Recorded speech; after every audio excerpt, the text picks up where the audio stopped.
Oh no! There's children in the room. I'm here as well. It's alright, you came from those. Oh God! Dying and Inappropriate. Carry on, Sean. Wow. I unfortunately this is covered in piece, but I remember him being very nervous before your first date. He was like, James, what do I do? I was like, whatever you do, don't wear flared fucking jeans. And what does he do? He goes and wears flared jeans. Yeah. His first date, I remember going out, jacket, jeans, shoes. I'm Did like, you tell him to wear the shoes though? Of course you did. See, that's typical wife blaming me you for were in everything. Croatia. You were in Croatia. I wasn't even there. Yeah, you weren't even there, Sean. So Well, it's I not remember your it in my fault. head. I remember imagining it in my head. Telling you. Yeah. I do remember him telling me how nervous he was before, and I also remember you telling me how shit he looked on the date. With the Between two with the shoes. So, obviously that was the first date of many, and we've led to this point. I also remember, coming home when Lucy was there. She come down, all waddling downstairs, and I was like, she had a big smile on her face. I'm like, that's a lady who's had a big slice of Derbyshire thick head. That's an awful word. I think he means sashaying. Why didn't you let me do the speech rather than get it? Anyway, It's an awful word. well, she's waddling because she's had a big slice of Derbyshire thick head. Hey! Yes, she has. I would have got to that one. And I was like, I know that look. Can we just remember that my grandparents are in this room? My grandparents!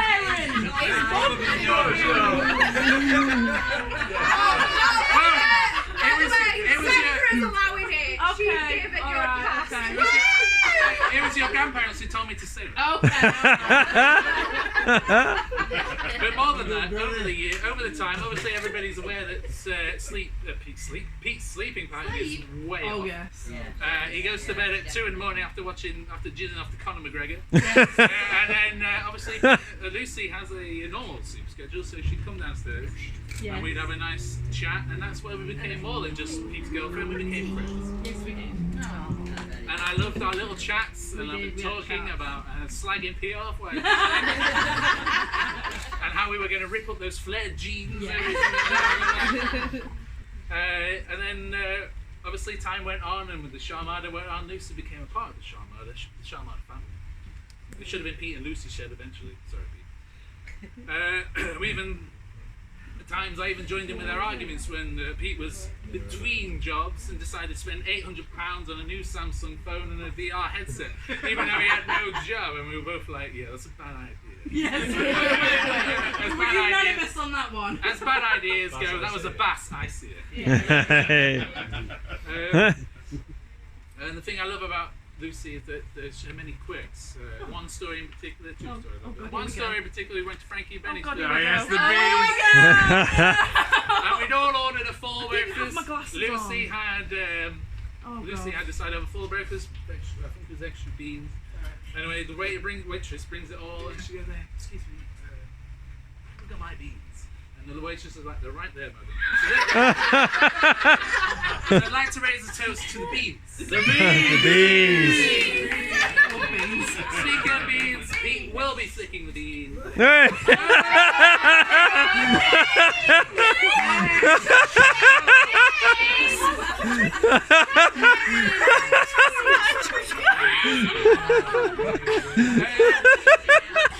Jimmy's just going to get in the next taxi and go over. None of them have got that.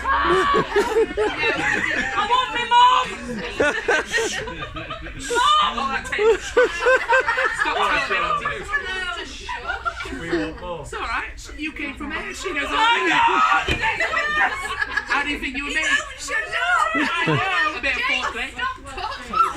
Oh, there you go. Stop talking. What time is it? I mean, Tom, stop There's talking about only a one table. winner now, and that's The whoever table of went for the cooking longest hens. time. It's guaranteed. There's no competition now. We did it in the morning. I also like to thank Lucy for the fact that over the years, obviously me and Peter had loads of shit to talk to each other, made many jokes, and you've been the brunt of them. From dipping your minge in our drinks to many other things. Exactly. What did he just say? You still love me and Pete. And I'd just like I'd like to raise a toast to Lucy for putting up with me and Pete.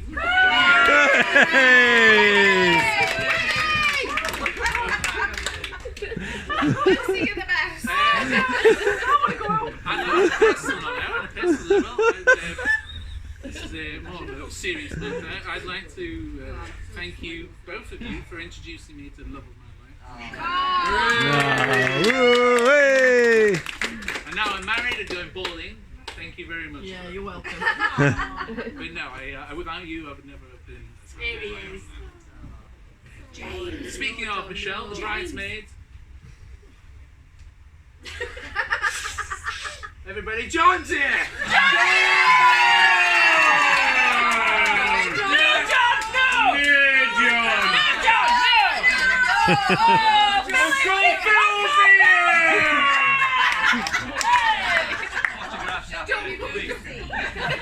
Carry on, James. John, sit there.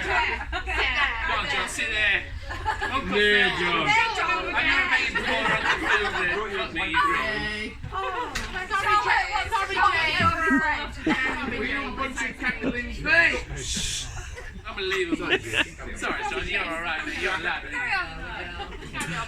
Speaking of bridesmaids, which I don't know, I'd like to say how beautiful, including the young lady, you all look and how great you've all done. I'd like to say at least one of those I'll be banging later. Get ready, Kim. Hope you like a bit of Shami salami. It gets worse.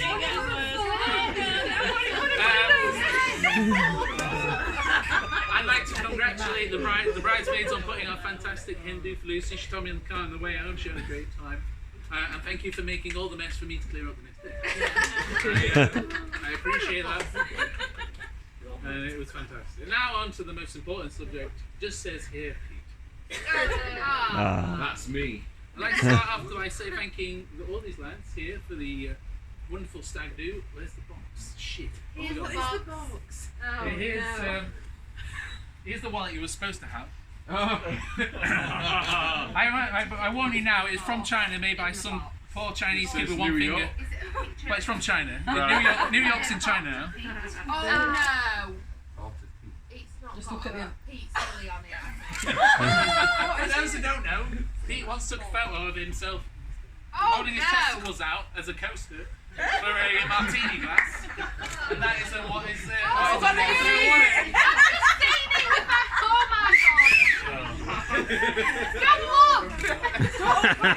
my God! I'm sorry, it could have been. That was supposed to be for the stag do, but unfortunately China happened. Yeah. And Mr. Testicle. I'm surprised they got through the order, to be honest. I've seen it, yeah. Lucy, I've seen it. That's just a script. Just for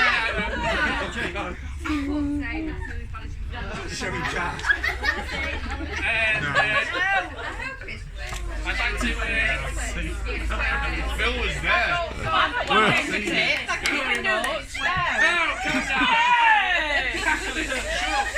You do realise that's a I don't want to be scarred. Thank you. trust me, I've seen his testicles in this.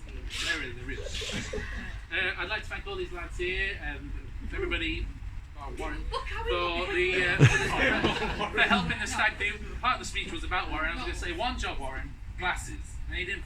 And he didn't even turn up today. I Warren. in my speech had to write him out. Oh, what a joke! Before I go on to gushing about Pete, I asked these lads about some of the. Obviously, I've only known you, Pete, in his later years. His more wiser, sensible years. Whereas these lads have grown up with him from 20 years ago. So I was like, lads, stories, please. And obviously, there were way too many to. So I wrote a list. Only a few. one of them from Pete urinating in some random's shoe on a night out because that's the reason why, because he got told to take it easy by this fella. So he pissed in his shoe. Wearing a I Love Clunge t-shirt at the Leeds Festival and subsequently wrestling at 2 AM in the morning to the sounds of the crowd chanting Clunge. Then on to a different festival, Glasgow Festival, watching Muse in his tent because his feet hurt.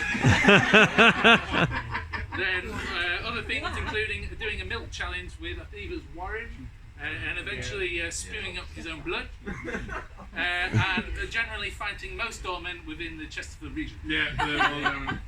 The list goes on. I could have carried on, but you'd all be bored stiff. And then obviously, that's from your early years, and I've obviously known you since your 30s. Was it 30? 29 maybe? 27, but you know what's an age. I just later on I'd like to go on first to point out a point you've also covered is how you matured as a man, and how I'm so proud of you for becoming the stepdad you have to these wonderful children who have become a little kid, and how well you've taken on the role of being a stepdad. From the man who called everybody a prick on the phone to the wonderful stepdad who's been the best stepdad you could possibly ask for, and will continue to be as they grow to be adults, and I'm sure they'll be better off for knowing you.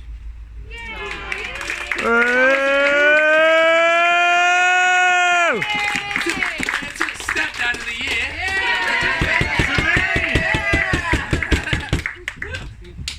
Now this is the beat I did write out. How long are we on? 6 hours. You're all losers. Give it to charity. I'd like to go on first to say that when Pete first asked me to be his best man, I was honestly gobsmacked. I thought it'd be one of these lads because he'd known him for so long. And I honestly could say it was one of the greatest honours of my life to be his best man. Just cutting the onions. Stop cutting the onions. It's like hay fever, James. Yeah, no. It got me earlier as well. But upon reflection, looking at it, I'm not really the best man here. The best man's sat right there. Aww. He's the best. I think he's pointing at me. Yeah, Jake. Back to Jake. The best man is, of course, yeah. That honour goes to Pete, and I'm sure he's the best of all. He's the best man we've ever known. He's the best man in this entire room. The best man in the world. There isn't anything Pete wouldn't do for anybody. He's always got your back. I know I could always trust him. He will always, if I ever go into a fight, Pete would be there, wouldn't he?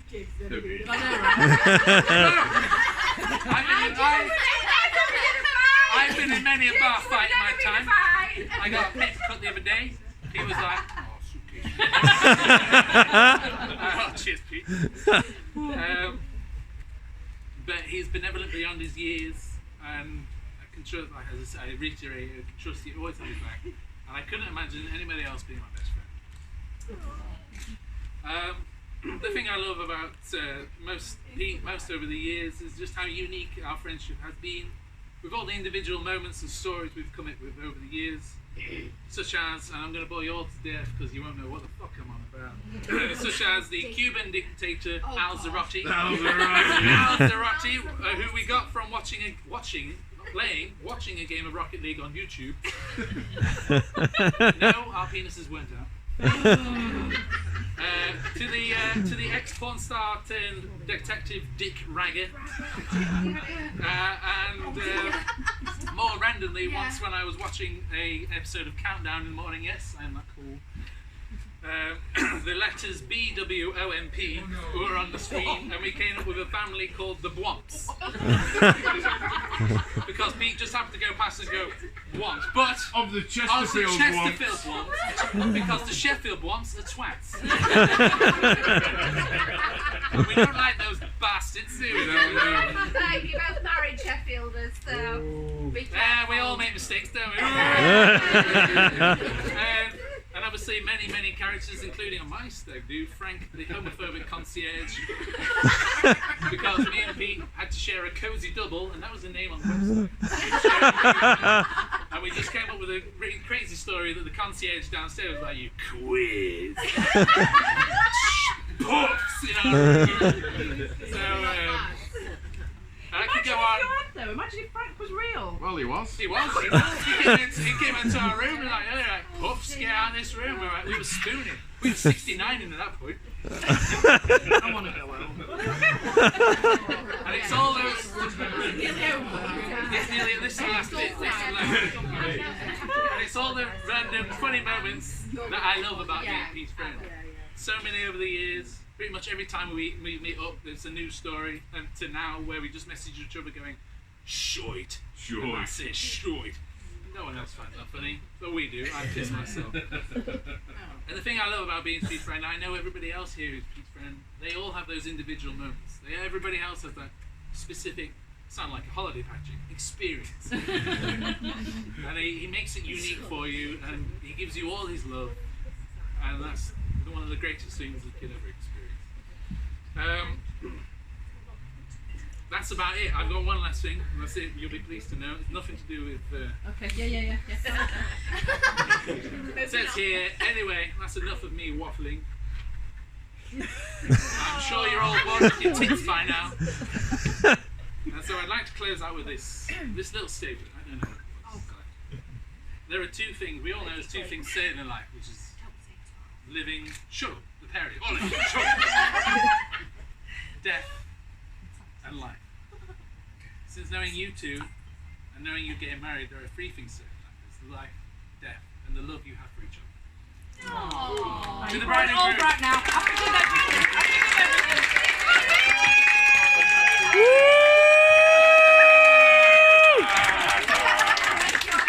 Me first, then you.